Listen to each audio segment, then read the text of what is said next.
Chaos and the imagination. Now, someone asked about the relationship between the chaos on plane 3 and the chaos on plane 1, and I said there was sort of a resonant relationship. My appreciation of it had increased over these past years.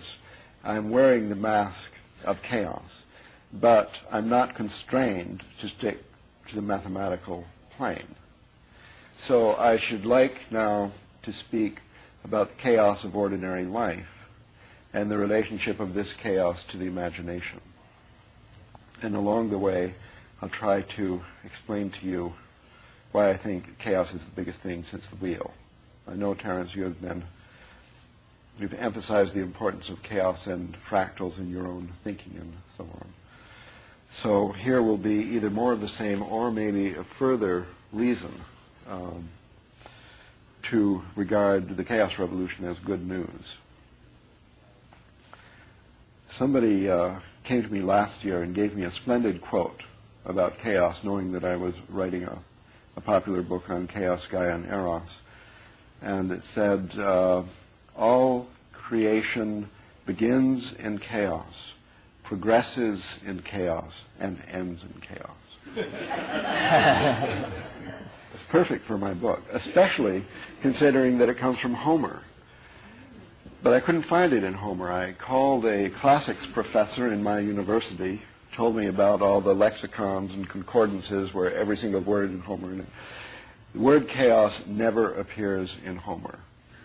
It is known where it occurs for the first time, and it occurs for the first time in Hesiod. He was kind of contemporary, more or less, of Homer, if a person at all, around 800 BC, the beginning of the bardic tradition of ancient Greece. And in Hesiod, this word chaos appears in a piece called Theogony, which is a theogony, that is to say, more or less a creation tale, but the stories of the creation of the gods and goddesses one by one. Well, they're not gods and goddesses, really. They're abstract principles. And the three main ones are chaos, Gaia, and Eros. So in this way, thanks to this gentleman, Augustin de Melo, I'll be forever in his debt, I found out about the Hesiodic theogony and the Orphic Trinity. Now, the meaning of chaos, the first time the word appeared in literature, has got nothing whatsoever, apparently, superficially, to do with what we mean by chaos in the English language and in ordinary life. It meant only to Hesiod, according to the lexicon, the gaping void left, sort of the gaping void between heaven and earth, out of which the creation came. So creation out of chaos, yes, but the chaos did not mean disorder or anything negative. It only meant this gaping void. Well, after reading in detail about the significance of this and the other, those proper nouns in Greek literature beginning with a capital letter, they don't mean people or anything like people. They're more abstract principles, particularly in Homer and Hesiod, and in the Orphic literature, the Orphic hymns. So these chaos, Gaia, Eros are, it's a trinity, and it's associated with, they're the gods of, or concepts of the primitive types. Chaos is a sky concept, and Gaia, of course, is an earth concept. And Eros is actually a bisexual, it says in the literature, but that means what we would call an androgyne, a double-sexed person or concept, whereas chaos is definitely a feminine word as it appears in Hesiod. Gaia is feminine, chaos is feminine, and Eros has got this ambivalence. And they're the most abstract, earliest proto-concepts of sky, earth, and the creative tension in between. Well, after understanding that, you look up, you think of these different interpretations, sky, God concept, the gap in the opening, and so on. When you look at the sky, the most obvious chief characteristic feature of the sky is the Milky Way. And it does appear as a kind of a gap between this and that, the two sides of the Milky Way. The sky, as understood by primitive people, is sort of like an Easter basket. And you have the ecliptic is around the waist, kind of a snake, and all what is below that is considered the underworld. And then you have this handle across the top to hold it, which is the Milky Way. It's the royal road of the gods traveling between the underworld and the overworld. And it's analyzed in extensive detail in a thick book called Hamlet's Mill. So looking further then at chaos as the Milky Way, you see, like the photograph that Terence has just showed, the prototypical chaos in the sense of randomness or disorder and so on. Understanding that, you can then connect the word with an earlier word, concept, or god or goddess, meaning the same thing as what you visually see represented in the Milky Way itself, and that is, in one of its most popular representations, Tiamat, the goddess of chaos, from Enuma Elish, the creation poem, the greatest epic poem of Babylonian literature, discovered in the library of Ashurbanipal at Nineveh. Recent discovery. How to read the text, another recent discovery, 1950s, came out. Maybe 1870 or so was the first discovery. There was this story of the origin of the gods and the creation of the world by Tiamat and Apsu, the god and goddess of chaos, who lived in the water, one more sweet water and the other salt water. And they created then the whole pantheon and the whole world and so on. But eventually along came Marduk. Marduk was a younger generation of gods, in the next generation. And there was a conflict between the older and the younger gods over how the world ought to be run. And apparently this conflict was taking place in the form of a social transformation, a transformation represented in the mythological by the demotion of Apsu and Tiamat from the pantheon of Babylon, the city Babylon, and the replacement by Marduk eventually became the god, Mr. Big of Babylon, around 2000 BC, coinciding with the sweep of patriarchy over that city, propelled on a new type of war chariot with spoked wheels instead of solid wheels. Am I digressing too much? No, you've reached the wheel. Well, I've reached the spoke wheel, and its association with, is this accidental? I don't know, with the patriarchy, and the fact that the wheel itself, as a mathematical model, is the paradigm of order. What we mean by order is either the thing is static, it's constant, its order is that of homeostasis, like more or less the temperature of the planet Earth, or it's regularly changing in a circle, a divine mathematical form, according to Plato, as the planets were supposed to move before Kepler, who introduced the ellipse. Fantastic transformation, punctual catastrophe in the history of consciousness. In short, according to this epic, Enuma Elish, Tiamat was killed in the most violent way, ripped to pieces, creating the world, creating a new order by our hero of Babylon, Mr. Marduk, also Bel, Bao, and so on. His New Year's celebration was honored at the New Year time all over Old Europe, including at Stonehenge.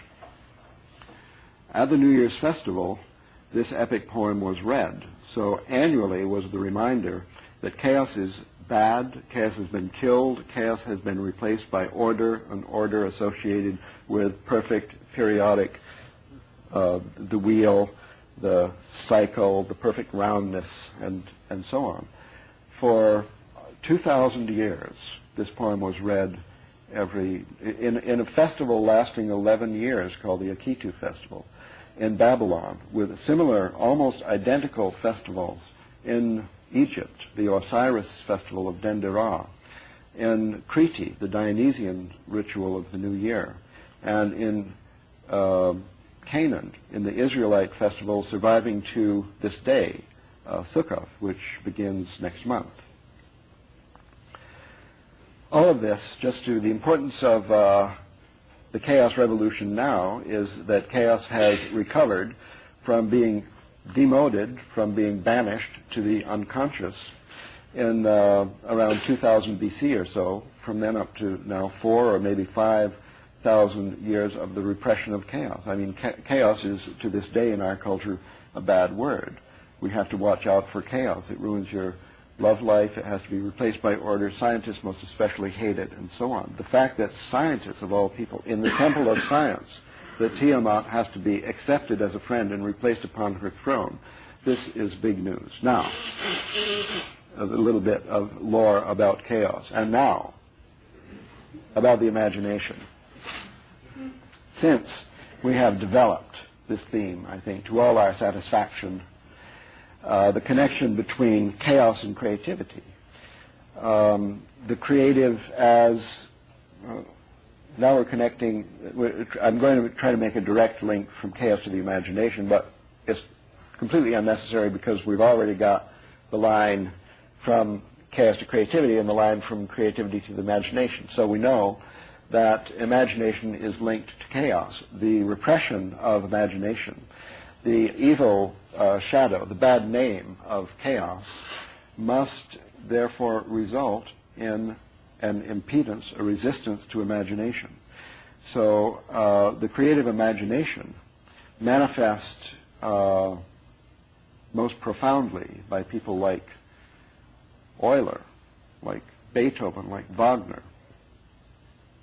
This imagination should, of course, be functioning in everyone, but people have a resistance to their own creative imagination, and I'm suggesting that this resistance has a mythological base, a ritual base, and historically represents a very deep creode, a runnel in the morphogenetic field of a depth of 3 to 5 Waddingtons. Well, this is a unit that Rupert and I have worked out for measuring the depth of runnels. So we've got a really, it's not only a personal failing if you find it difficult to write poetry when you sit down at your desk, you see.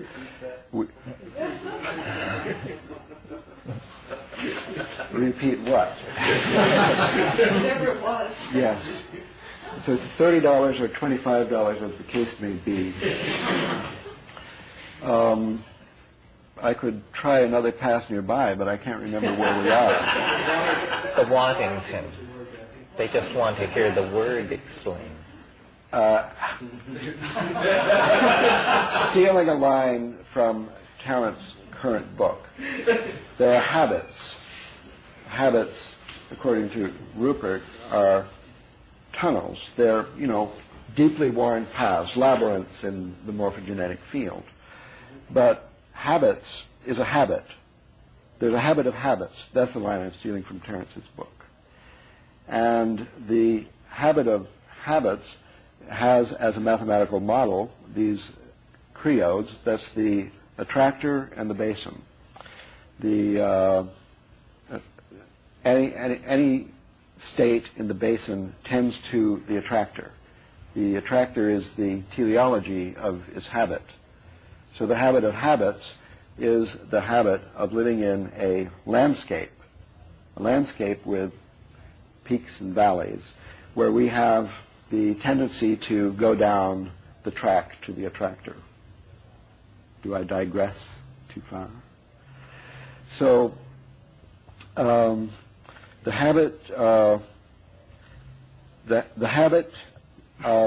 habits is good, and some habits may be harmful. And one thing that creates a really deep runnel is the repetition for 11 days a row once a year for 2,000 to 3,000 years. So that makes it a more serious matter. I mean, it's going to cost you a lot if you're going to a psychotherapist to get cured of your difficulties in creative imagination. It's going to be cheaper to fix up something that only started last year. Like thinking bisexuality is bad or something. So we felt that we wanted to quantify the depth of a runnel, and I'm not going to say it's proportional exactly to the number of days of the repetition and the frequency, the annual or the, but since Waddington introduced the concept creode in connection with embryology, as Rupert has explained, we thought it appropriate to take his name, like resistance, ohm, there's Maxwell's Henrys, there's Faraday's, there's Gilbert's, and there's amperes. Amperes, and watts, as in Watts Tower, and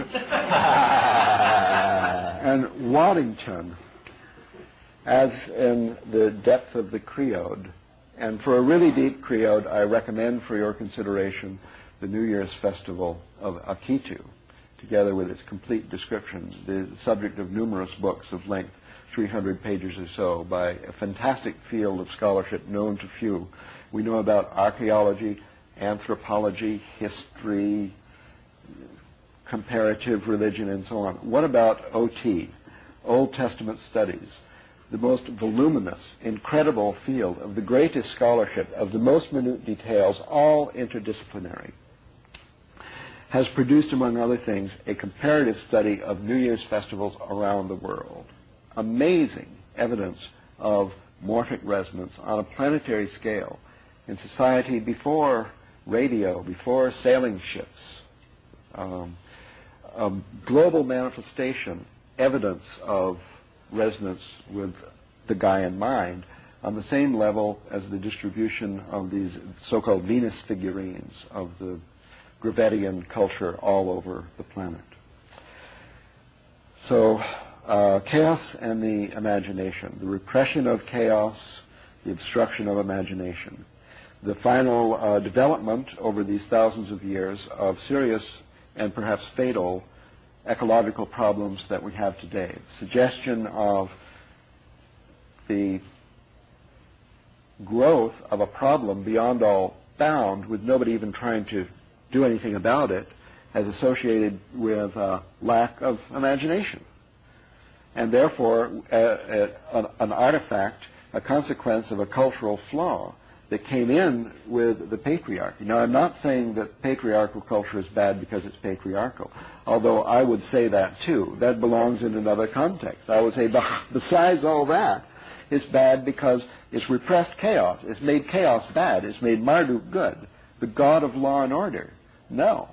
We would like to reject that so the planet can be saved, so life and love can be saved. And lo and behold, along comes an event as big as the development of the wheel, as positive perhaps as whatever negative was the discovery of the wheel, due to the fact that without getting rid of the wheel, we don't have to give up our automobiles. We are regaining chaos for potential partnership with the wheel. Chaos and order, chaos and cosmos, chaos and the imagination.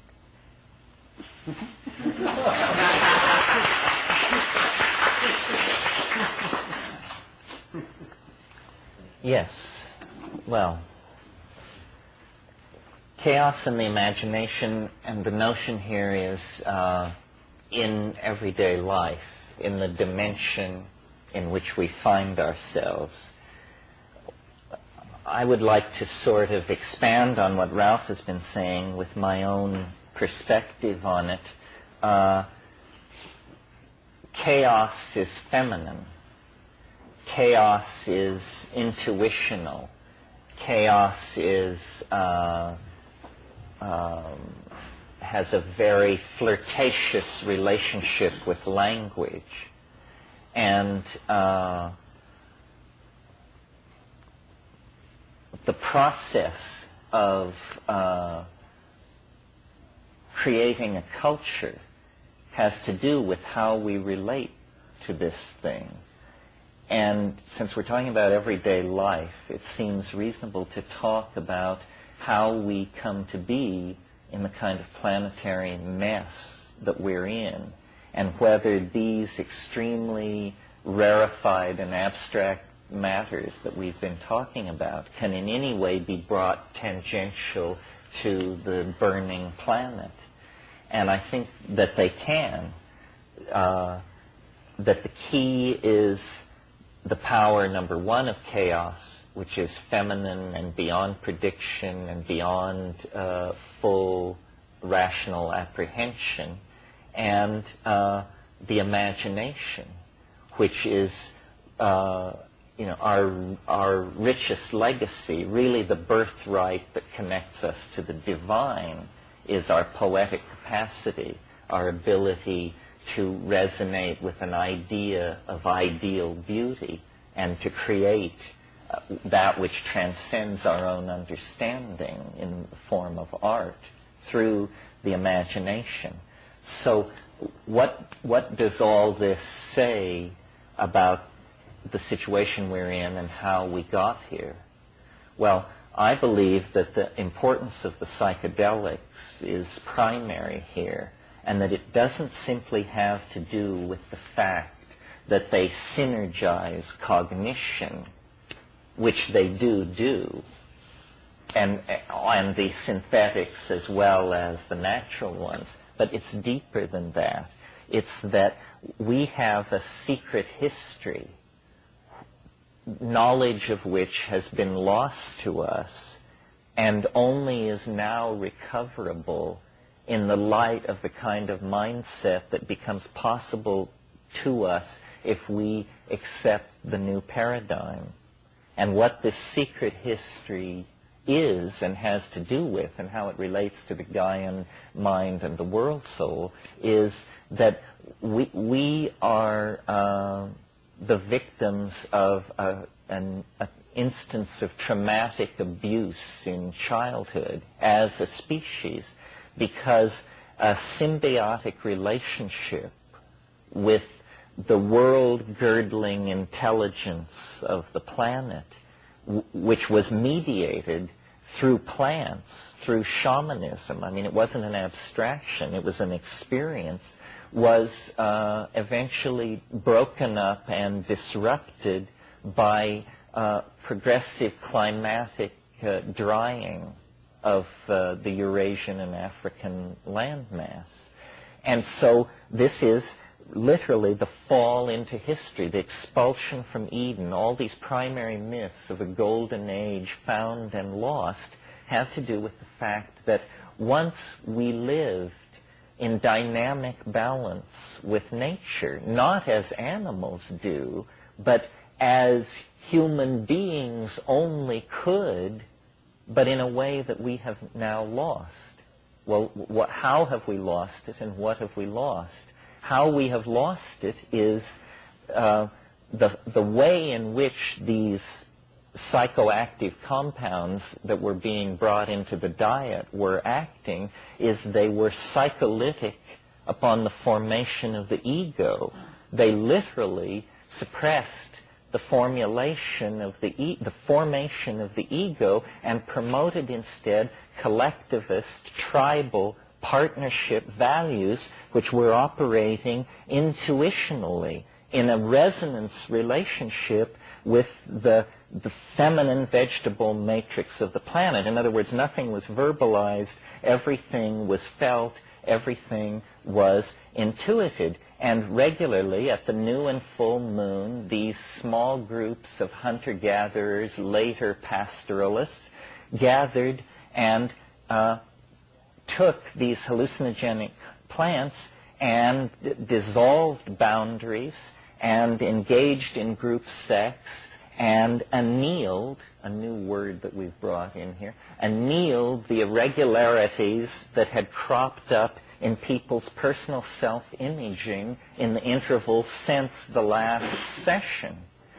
And this kept everything grounded on the plane of that which is important, i.e. the values of the group, of the species, of dynamic balance with the ecosystem, and so forth and so on. Well, when this was disrupted and the supplies of these plants were diminished and new religious forms arose and the time between the great festivals grew longer and longer, the ego begins to take hold, first as a kind of cancerous aberration, but then quickly becoming a new style of behavior which quickly then eliminates all other styles of behavior by suppressing access to the chaos.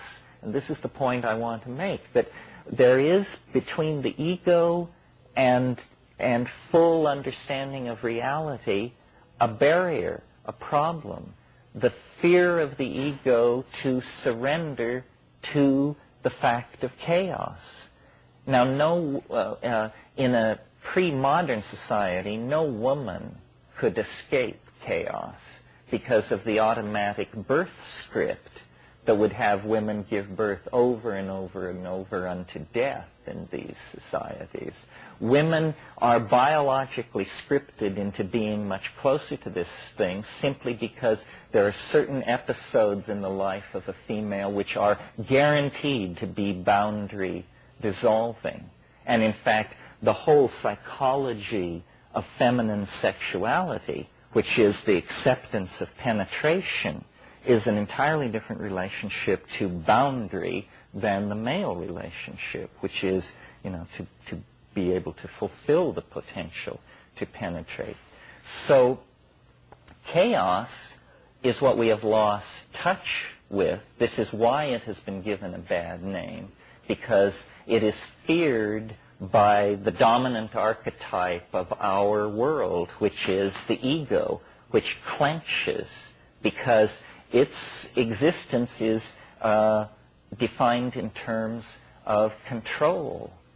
And the furious modeling process, and this will now sound like a knock on modeling, the furious modeling process that the ego endlessly carries out is an effort to fight the absence of closure. The ego wants closure. It wants a complete explanation. The beginning of wisdom, I believe, is the ability to accept an inherent messiness in your explanation of what's going on. Because nowhere is it writ that human minds should be able to give a full accounting of creation in all dimensions and on all levels. Wittgenstein had this idea that philosophy should be what he called true enough. And I think that's a great idea. Let's just make it true enough, because that's as true as it can be gotten. Well, so the imagination is chaos. New forms are fetched out of this chaos. For me, the creative act is the letting down of the net of human imagination into the ocean of chaos on which we are suspended, and the attempt to bring out of it ideas, to bring out of it, sometimes, and this is my model for the psychedelic experience, that it is the night sea journey, that it is the lone fisherman on a tropical sea with his nets, and you let these nets down, and sometimes something tears through them that leaves them in shreds, and you just row for shore and put your head under your bed and pray. And at other times, what slips through are the minutiae, the minnows of this ichthyological metaphor of idea chasing. But sometimes, you actually can bring home something that is food for the human community, that we can sustain ourselves on and go forward. So we haven't talked that much about art and aesthetics, but I think in the human world, the appetition is for beauty, to my mind, and this is another place where the Platonism shines radiantly through, because Plato held that the good was the true, and that both were the beautiful. And this is a very quaint idea from the point of view of modern philosophy, but I think, it's in the bones when you actually connect yourself up to the planet. That's why chaos is capable of being the tremendous repository of ordered beauty that it is, because there is no chaos in the old definition, which is to say that which by any definition or any test is found to be disordered. That is just a kind of a hell notion, a kind of hypostatization of an ultimate state of disorder. But nowhere in the world that is deployed through space and time do you encounter that. Instead, what you encounter is embedded order upon embedded order, this fractal thing. And then finally, for me, the imagination is the goal of history. I see culture as an effort to literally realize our collective dreams. And, it's on a very crude level when it's you make your mask and I make my mask and then we dance around together. And it's even at a very crude level when it's you design your shopping mall and I'll design my World Trade Center and we'll put them on the same piece of real estate. But we're coming now through media, I believe, through virtual reality and human-machine integration and this kind of thing, into a situation where the imagination is going to be something that we can share, that the path of mind through its own meanderings will become something that can be recorded and played back. We will have the possibility of living in our own past, or creating and trading realities as art, and art as life lived in the imagination is the great archetype which rears itself up at the end of history. Life in the imagination. The imagination is this auric field which surrounds the transcendental object at greater and greater depth as you approach the transcendental object. And as we now close distance with it, all of our cultural expression, all of our self-awareness is taking on this curiously designed quality. I mean, you must have noticed this, that the world is very heavily designed in a way that it never was before. Morphogenetic fields of great size and scope, which are international schools of architecture and design, touch whole continents. Entire cities are given certain ambiances. This is the summoning of the imagination into the human scale. It's like a god that we wish to call down and draw to earth. I mean, this is why William Blake called it the divine imagination, because it is the four-gated city. It is the flying saucer. We are on a journey to meet this great attractor, and as we close distance with it, it is more and more a multifaceted mirror of our images of beauty. So it's like an ascending learning curve that becomes asymptotic, and at that point you're face to face with a mystery, a living mystery that is within each and all of us. It's the imagination that argues for the divine spark in human beings. It's absolutely confounding if you try to get biology to produce it for you as a necessary quantity. It isn't that. It's an emanation from above. It is literally a descent of the world soul into all of us. We then become the atoms of the world soul, and our channel to it is by closing our eyes and obliterating our immediate personalized space-time locus and falling into the imagination, which is running like a river through all of us endlessly, driven by the hydraulic momentum of the cataracts of chaos, which usher into the creativity of the imagination. I mean, these river metaphors are just endlessly applicable to this. the flowing of forces over landscapes, the pressure of chaos on the imagination to create creativity, and it's looping back into the same. I mean, these things are the icons for the world that wants to be. But the key is surrender and dissolution of boundaries, dissolution of the ego, and a trust in the love of the goddess, which transcends rational understanding. There will come a moment which will be an absolute leap into space, and we will simply have to have the faith that there is something waiting there, because the dominator style has left us no choice.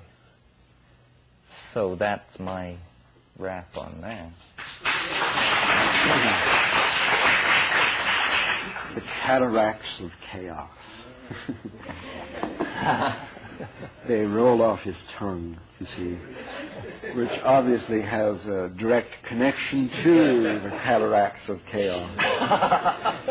So, well, we are progressing toward a dialogue now is the idea. But there's so many different ideas to respond to here. I'll try to limit myself to one or two. I'd like to try to connect these up, these two statements. And I think the key, the intersection, is the Eleusinian mysteries. And this is not validated by all the scholarly research, just a speculation. It was generally supposed by historians that there's sort of a straight line from Babylon to Ugarit to Minoan Crete to Mycenae to Athens and so on.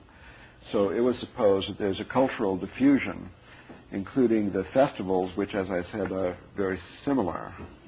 But in the Babylonian festival, you already had, by 2000 BC, the extensive domination of the male god of order and the patriarchy and so on. Whereas in Minoan Crete, you find, according to the evidence of the excavators and all who have examined the artworks that remain, an outstanding, a long-lasting fluorescence of partnership culture with no domination by a male god. So there is a little question mark there as far as the diffusion from Babylon to Crete. Instead, there's a complementary theory of a renewal of the partnership concept in Crete coming from India in the early days of Cretan culture in 3000 BC. In any case, there is established that there is the diffusion from Crete to Greece, and the last remainder of the Cretan culture, which is a very interesting one, it must have been sort of the last vestige of the Garden of Eden. We're talking about a tremendous happiness and fluorescence of beauty in all aspects of life. The Eleusinian mysteries and the related mysteries of Plua were said to be identical to those in Crete, which were celebrated publicly. So they became secret after the patriarchal takeover by the Mycenaeans in Crete and the exportation of this dual culture to Greece, where you had kind of the overworld and the underworld, the conscious and the unconscious, and the goddess and the partnership of gods and goddesses of Crete continued to exist in Greece, but as this accepted but still unacceptable secret festival. And among the aspects of the Cretan and Eleusinian Plua festivals are the sexual rites and psychedelic rites celebrated in a highly specified ritual format and on an annual basis. So is a speculation on what happened to the cataracts of chaos in the hands of the patriarchy. This is, I don't know, I think you guys know a lot more about this than I do, but this, our conversation has stimulated this speculation. In patriarchy, because of the patrilineal aspect, you have to know who is the father of the children, not just who is the mother, and therefore monogamy is very important, and this was in a strong conflict with the ritual. And so sooner or later, that aspect had to go. I don't see that there's any, I don't understand the direct connection between the patriarchy and the repression of chaos. But I can see the simple explanation for the repression of the other aspect of these rites that were celebrated together, that somehow, I don't know if they go together, of sexual license and the psychedelic ritual. Anyway, the Eleusinian mysteries disappeared, and what we are left with is this control of Marduk, order, the constipation of the imagination, and in our fantasy it's consequent, the world problems. Now there are some open questions here I'm not addressing, maybe you can consider. One is, if we consider the practical aspect of what we're talking about in these world problems, it seems like a main motor of world problem is the population explosion. So I don't know. Do you think it would be true if we had a partnership society instead of a patriarchal, a dominator society? Would we still have the population explosion? That's what I don't understand. Can I ask you? You said that you didn't understand the suppression of other parts of the partnership society, other than the orgies which confused knowledge about who was the father? Yeah, you see, the New Year's festival continued on to our day, but these aspects of it were removed and replaced with, in all cases, with the recital of the conquest of chaos by the god of order. Well, and part of his conquest, I assume, was the elimination of sexual license as well as psychedelic ritual. Don't you think it's because the ego is basically a control trick, and so the ego, the person who has the ego, becomes the center of the space in which they're operating in. They control the women, assuming it's a man. They control the resources, and they vigilance is the key. It reminds me of the national motto of Albania, which is, "Fear it is that guards the vineyard." Now, so this is definitely an egocentric dominator view, and so the fear of the psychedelic experience is quite literally the fear of losing control. And even if you approach dominator types today and say, "Wouldn't you like to try some psilocybin?" or something, say, "I'm afraid I would lose control." This is the great, and it's not important to maintain control if you are not in control in the first place by definition. In a tribal society, for instance, where there is no property and where there are no assigned sleeping places, everyone behaves according to something which we can only call whim. But whim has replaced, mine, yours, my spot, your spot, my food, your food, and the psychedelic thing dissolves this and makes it all very threatening and throws it all up for grabs. And then you have to rely on group values and not yourself. We then become the atoms of the world soul, and our channel to it is by closing our eyes and obliterating our immediate personalized space-time locus and falling into the imagination, which is running like a river through all of us endlessly, driven by the hydraulic momentum of the cataracts of chaos, which usher into the creativity of the imagination. I mean, these river metaphors are just endlessly applicable to this. Well, how's that for an off-the-cuff poetic riff? Cataracts of chaos. Don't you just love that imagery?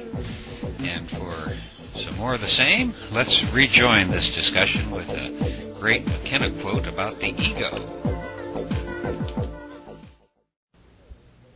The ego is basically paranoia institutionalized, I think.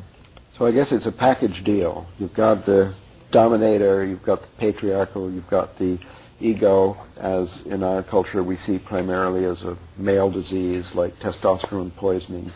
And well, I don't see it as a male disease. I think everybody in this room has a far stronger ego than they need. And in the society, I think the great thing that Rian Eisler did for this discussion was degenderize the terminology, so that instead of talking about patriarchy and all this, what we should be talking about is dominator versus partnership. yes. But the fact is we have very little personal or historical experience with dominator matriarchal societies. Nevertheless, I agree with you. It's a good service she has done, and I'll try to follow. Why not? But in this package deal, I mean, basically, we're faced with this problem: how to get back to the other paradigm.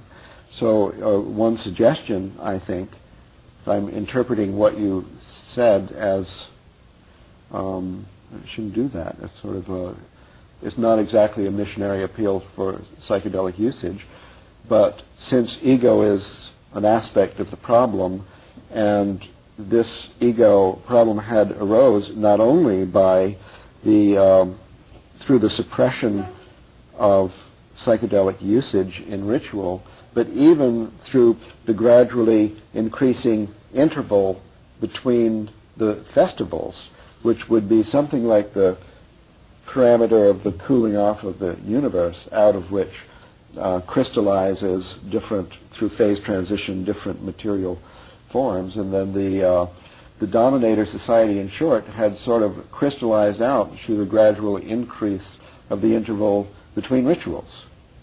Is that? That's right. I mean, this is part of it, definitely.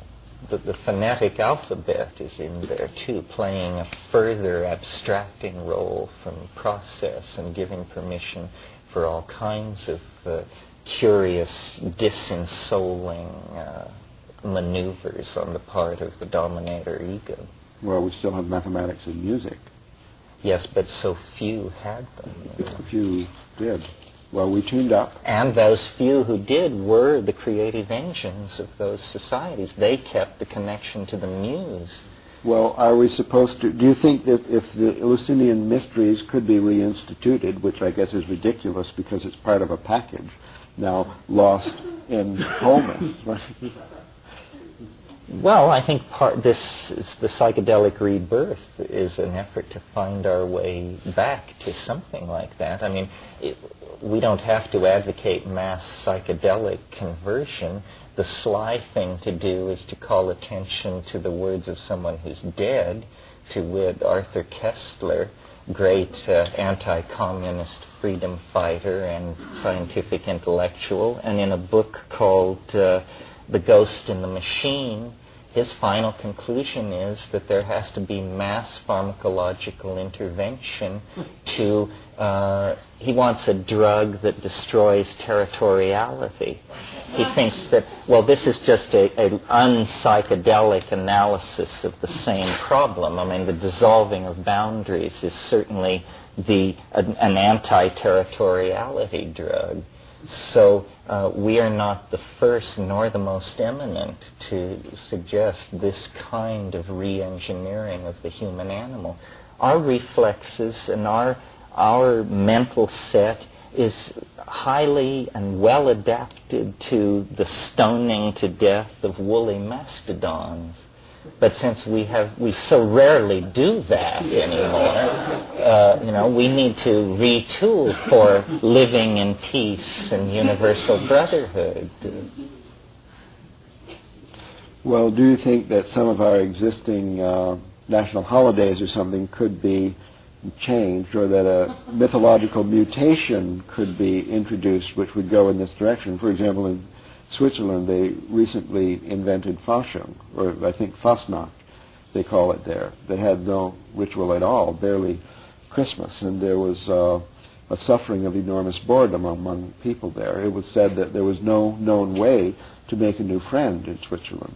I don't know how it started, but just a few years ago, recently, they started this Fastnacht, which is in February, 3 days of day and night alcoholic revelry around the fantastic reenactment of a medieval drama, which involves people marching in the streets in parades led by musicians who practice a medieval song on medieval instruments all year long just for this 3-day ceremony.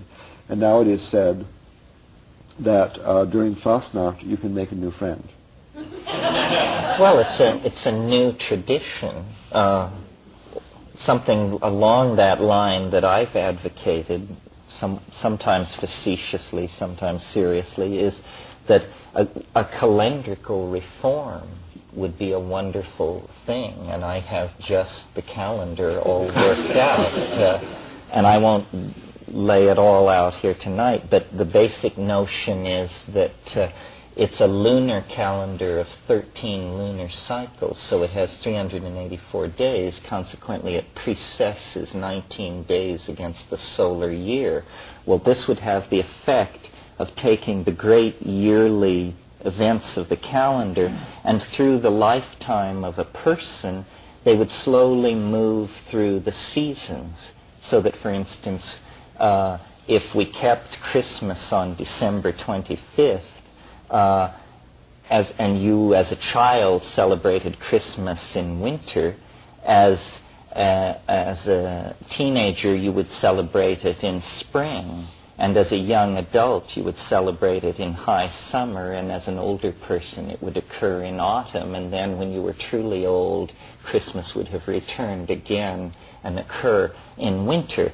And the notion here is to overcome this really, really bad idea, in my opinion. It's very much a dominator idea, that the calendar should be anchored rigidly at the equinoctial and solstitial points. That sends the message that there is stability. It's an effort to deny man's mortality, this solar calendar. It's reinforcing a false notion of permanence. And what we actually want is a calendar that says to us, all is flow, all is flux, all relationships are in motion to everything else, a truer picture of the world. Now you see, this may seem trivial and like, this is why eggheads are harmless, if this guy would bother to tell us something like this. But think about it, the calendar is the largest frame there is in which all other contexts are somehow subsets. So if we yield the structure of the calendar to the dominators and let them tell us what kind of calendar we shall have, then we shall all live within the context of their framework. I think changing the calendar is an extremely interesting and idea, because I think it would have tremendous consequences, and it would not be opposed by the dominators until it was too late, because they would regard it as some kind of a crank thing, because they would not realize that what you were twiddling with were the dials of the whole civilization's image of time and change and itself. So that's one thing that could be done. It's a bit technical, but I think we've got to admit that is a major runnel jumper. In fact, I would say that is a 12 Waddington runnel jumper. And so that suggests to me that it's time for a little play, a little mathematical play, and the construction of a chaos theoretic model for the imagination, explaining why runnel jumping is important and giving a map as to how to do it. Well, you're right, it's runnel jumping. The year 2000 provides a built-in opportunity to switch the train to a new track, because at these millenarial moments there's a certain uncertainty about how to proceed in the mass mind. And if you just jumped up onto the stage and said, "This is it, folks," you might be able to pull it off. Well, maybe if it was too difficult, one could be satisfied to introduce a wandering festival, which, if indeed it were attractive, as attractors are supposed to be, would eventually win out in a gradual solar... That's a great idea. You mean, Yeah. so it would be like one full moon later every year. Yeah, but it will become the New Year's festival in time because of the ritual that's designed for it. That's a great idea. Something like Mardi Gras. Yeah. Something like a wandering Mardi Gras. Mardi Gras is in the right idea, right? It's the right spirit. You break the train. I mean, it's a chaos festival. We right? could call it Destroy all order. the day of the cosmic giggle. Yeah. Well, it's Runnel Jump Day. Runnel jump day. Yeah. Well, perhaps we should get some Sheldrakean feedback. on Yes. this. Well, the first thing that occurs to me, just on a few technical details, this calendar that processes in this lunar way around the year so the major festivals move around and therefore it breaks the dominating mold, is already in place in the world. It's the calendar of the Islamic world. That's right. And the Ramadan, the feast of Ramadan, the fasting month, and the feast at the end of it shifts, processes around the year, so that people who had Ramadan in winter then have it in the dry season or the monsoon in the course of their lives. But it does seem to me that it's not exactly a total confirmation of your theory.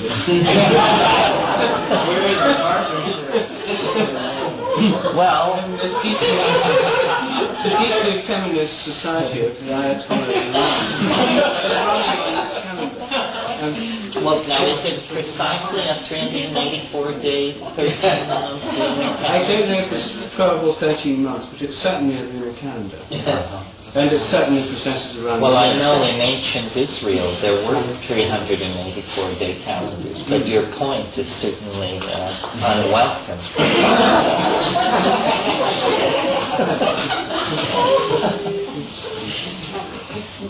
I'm still baffled by chaos, you see, because as soon as the negative aspects of chaos everyone disapproves of, I mean, even Merlin knows that they're meant to be disapproved of, because having tipped out his food from the bowl, he then points and says, "Mess."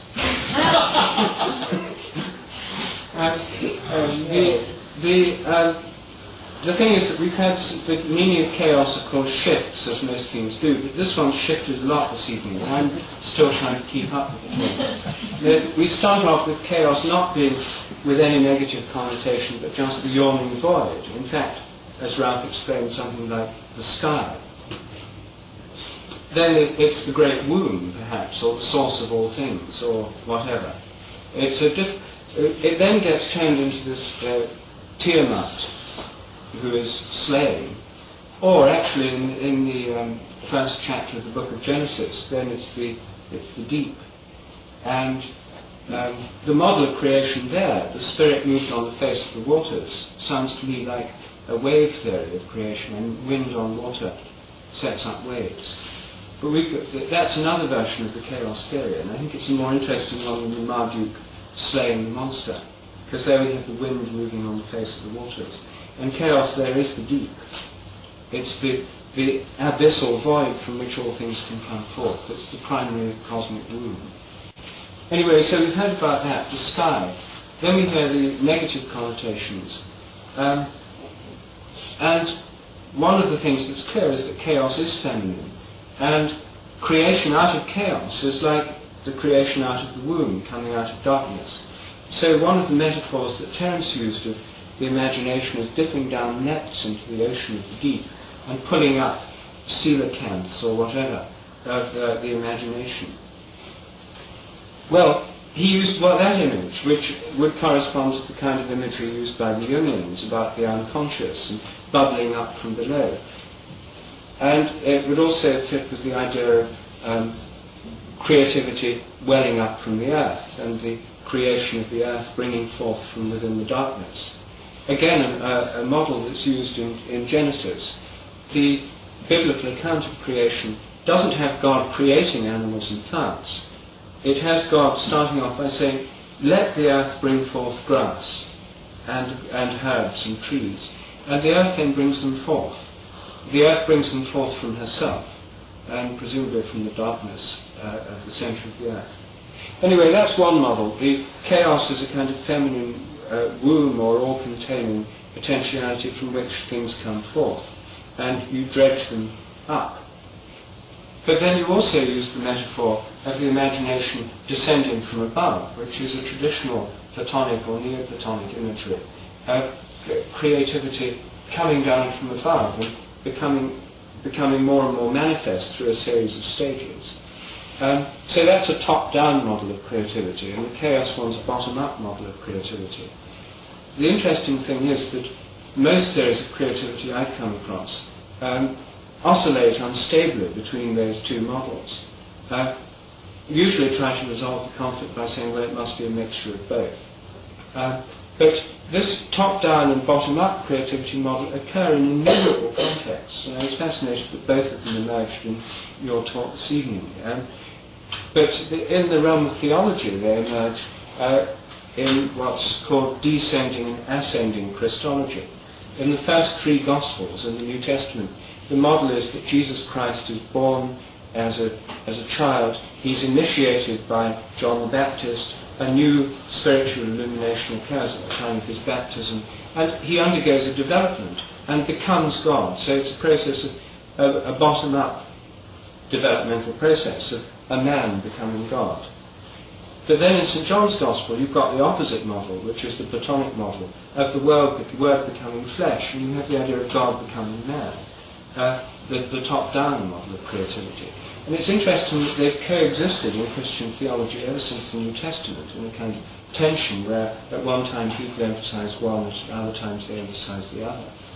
And I think in most discussions of creativity one gets into this unstable oscillation.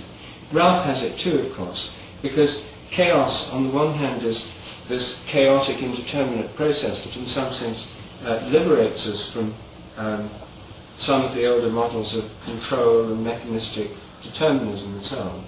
But on the other hand, he also wants the top-down thing, because he wants models or possibly even the generation of chaos to come from some simple mathematical principles, which are definitely a top-down model. And so we've still got the attempt to tame chaos by modelling it from the top down. And mathematical modelling of chaos, if not exactly in the dominator mould, is still, I think, within the St. George and the dragon archetype. It's the Tiamat, it's St. George slaying the dragon. Actually, St. George doesn't slay the dragon. He pierces the dragon and tames it and leads it captive into the city. But the dragon in that myth is obviously another form of the monster and chaos. Anyway, I was interested to see what you thought about this unstable notion of creativity and this unstable notion of imagination, which has some of it being dredged up from below, the rest coming down from above. And how would you understand these metaphors? Are they just alternative things that one switches from one track to the other? Are they different pictures of the same process, or are they complementary processes? No, I think they're different pictures of the same process. I mean, in the afternoon session, there was the image of the Star of David as the interpenetration of the two triangles. I think it's the notion of as above, so below. You don't understand it unless you're somehow able to hold both images simultaneously. This is a general idea, I think, that in talking about these kinds of things, you can't force closure. You have to be able to, it is alchemical thinking, because the things that are being described are multidimensional objects in a way that they can sustain seemingly contradictory descriptions. it's not double talk, or at least if it is, it's sincere double talk. It's just that these things are compound, complex concepts that seem to have this overlay to be correctly appreciated. As above, so below. That's good. That disposes of the problem. We had the painting of the Earth God. What is her name? The Catholic. The Virgin of Guadalupe. Of Guadalupe. Yes. So Rupert took me into the Church of Holy Cross in Santa Cruz, where I'd never gone, and showed that there was a shrine of Our Lady of the Virgin of Guadalupe there as a black goddess, and phonic Earth Mother figure, right? But she's wearing a dress or cloth with stars printed all over it. Well, in the history of the chaos concept, as I gave it, you have a syncretism of the Hesiodic chaos, the Milky Way, which is celestial, with the Tiamat concept carrying our current meaning of chaos as part of its idea, which is Tiamat was a water goddess and was symbolized as a dragon or a sea serpent in Babylon. And there are numerous pictures in Babylonian art of this sea serpent with a halter, Marduk standing on its back, holding the reins, driving it along. Marduk has conquered this sea serpent. So for some reason, the history of mythology at this point required in the syncretism that celestial figure should be overlain on a chthonic one, an earth figure. And it happens, I mean, there are so many gods and goddesses in the pantheon, and frequently they are different aspects of the same thing. Here I think it's good to have this Easter basket figure, that the sky as a hemisphere, as a visible hemisphere, comes to an end on the horizon, and then the earth begins, whether it's flat or hemispherical or whatever.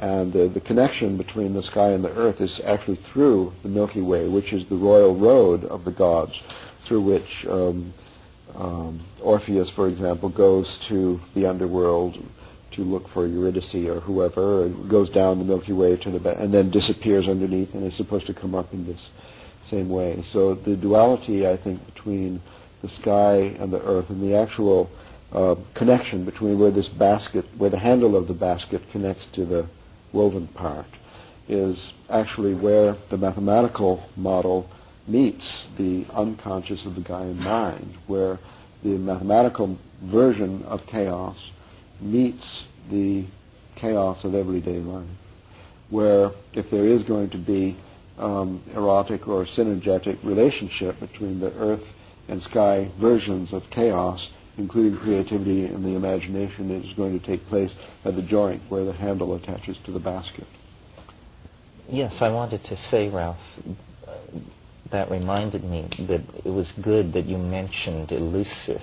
And I agree with Ralph that this was a great turning point and a cultural episode not frequently enough discussed, that this thousands and thousands of years of this goddess-worshipping, orgiastic, psychedelic religion finally is confined to a few shrines in Greece and Crete, and then ultimately a few shrines only in Greece until the time of Alaric the Visigoth, who is the clown who finally did it under.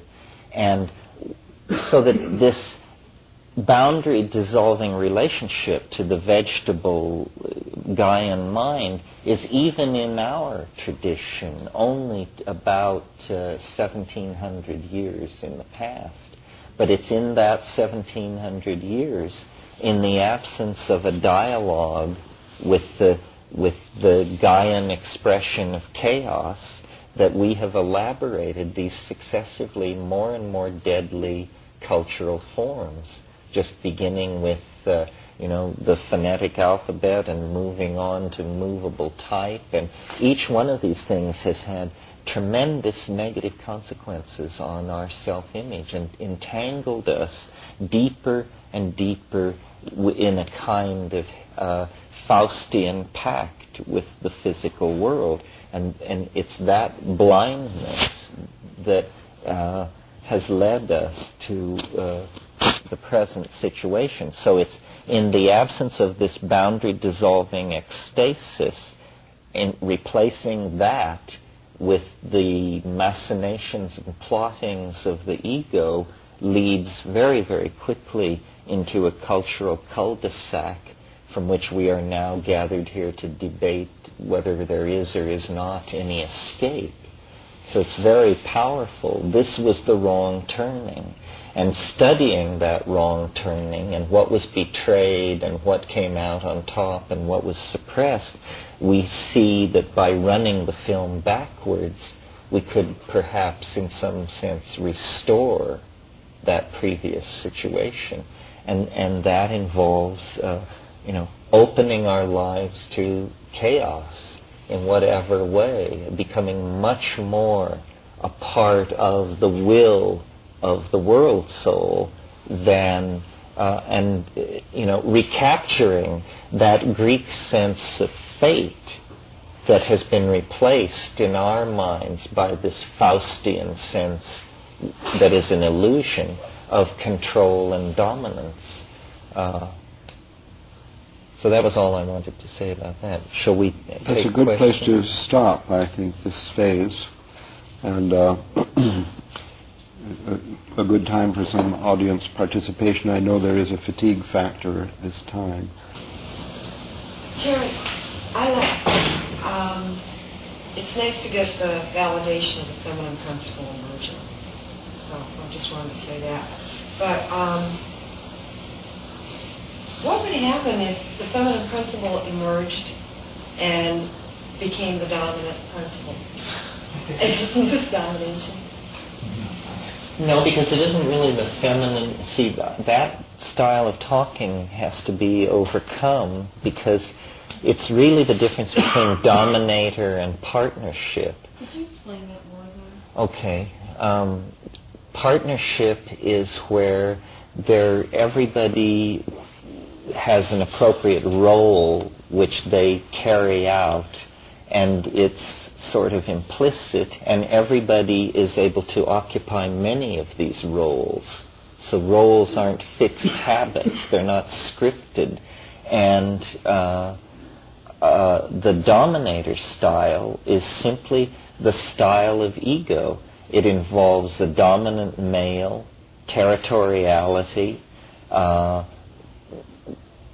pecking orders, fixed rules of behavior and presentation, all of this sort of thing. What would happen if we had a partnership society is that we would manage the planet for the good of the group, which is certainly not what is happening now. Now, the dominant metaphor, including even the very popular democracy metaphor or meme, is basically every man for himself. And I think it's going to have to be a kind of socialist democracy. We were just saying before we came in here that recent studies of world economies show that the most successful world economies are capitalist economies strongly managed by quasi-socialist regimes, i.e. Japan and West Germany are doing much better than the open-ended laissez-faire style of capitalism that's practiced here. My fantasy of what a partnership society would be like is everybody would behave appropriately, and there would be this Zen-like smoothness to all interaction. And I've been on the edge of partnership societies in the Amazon where I really felt that I could see this happening. And I have certainly been in psychedelic sessions where in the Amazon where people who were one generation removed from that kind of partnership tribalism recovered it during the ceremony and were able to act out the way of the ancestors. It's terrible, you know, the most horrific thing that is put against the women followers of Dionysius was that they devoured their children at the height of their frenzy. I mean, this is a human crime for which, so far as I know, there is not even a name in English. I mean, it must be, I can't even create it. But this is what we are doing. This is what we as a society are guilty of, a crime previous generations couldn't even conceive of. It's the absolute apotheosis of dominator fury. And that's why, you know, you want to talk about real life stuff and ecological crisis. In the midst of the effort to save the rainforests, which as we all know are terribly damaged and endangered, the dominator mentality has conceived a plan to aerially drop herbicide onto the Amazon in order to wipe out coca plants. So this is like, you know, you cannot trust the dominator style not to go psychotic here at the end. I mean, they may have to surround the place and lay siege to it, and the question is, who are they? Who is it who has the power to pry the dead fingers of the dominator culture from the instrumentality of power? This is why the chaos which is rising in the world is literally the Gaian fury. It is a moment of opportunity. Everyone should understand this, that chaos provides opportunity for commandos of the new persuasion to rush forward and jam vital machinery of the dominator metaphor. So the key to a correct political stance in a situation of chaos is to be alert to opportunity, because it will come. The whole thing is advanced incrementally by people who are always aware of the possibility that the next moment will be the one in which to take a step forward. Surrender to the Gaian mind, to the intuition of the forward cascade into chaos, but never surrender to the dominator metaphor, because it will eventually, it's death. I mean, it's death, it's unhappiness, it's neurosis, it's sexual impotence, it's fear of other people, it's xenophobia, it's all these things. It's psychosis on a mass cultural scale. We have been so long victimized by it that we're like, you know, well, no, that's almost too harsh, but, well, what I was going to say was the kind of culture that we inherit from the late Roman emergence of Christian dominance is the kind of culture that I imagine would come into existence if the Third Reich had lasted 1,000 years. In other words, you know, the rough edges get smoothed off, but the main human suppressing thrust is kept fully in place. And now it's no longer a personal or cultural matter that we are so deeply diseased by this kind of neurotic conditioning, because the planet itself is at stake. The arsenals that have been piled up, the industrial processes that have been set in motion, there has to be, a phase transition. The cusp must be just ahead, or else we will just script ourselves out of existence. I might interject at this point that we had had great teaching on some of these points from Rian Eisler's book, The Chalice and the Blade. Not only on the characteristics, the potential characteristics of a partnership society and the history of the dominator society, but also on the role of chaos in social transformation. And this book, if you want to just eyeball it, they do have it here in the bookstore.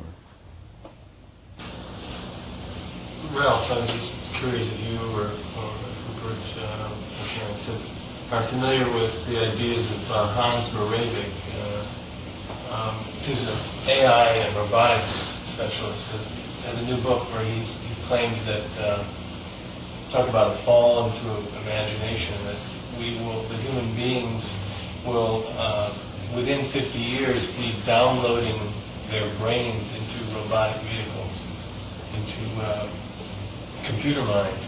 And he says that not only is this a response, the only response we'll be able to take in the face of technological disaster, but also or dramatic change in our environment, but also as a technological imperative. Anyway, he claims that this is what we're facing. Are you familiar with him? I'm not familiar with him myself. I have heard this kind of future fantasy before. It's sort of it's a far-fetched alternative to Terence's idea that the leap into space is an imperative for our future. And personally, I'm not interested in this kind of future fantasy.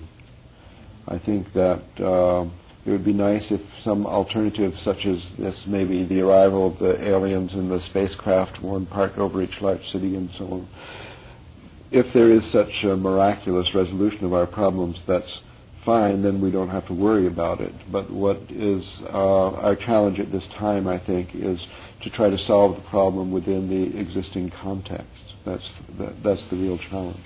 Although I'm not as pessimistic as Ralph, I think there is potentially what I call a forward escape into technology. I mean, downloading our brains into computers is an absolutely 16th century Just the wheel image carries of far. it. But if you,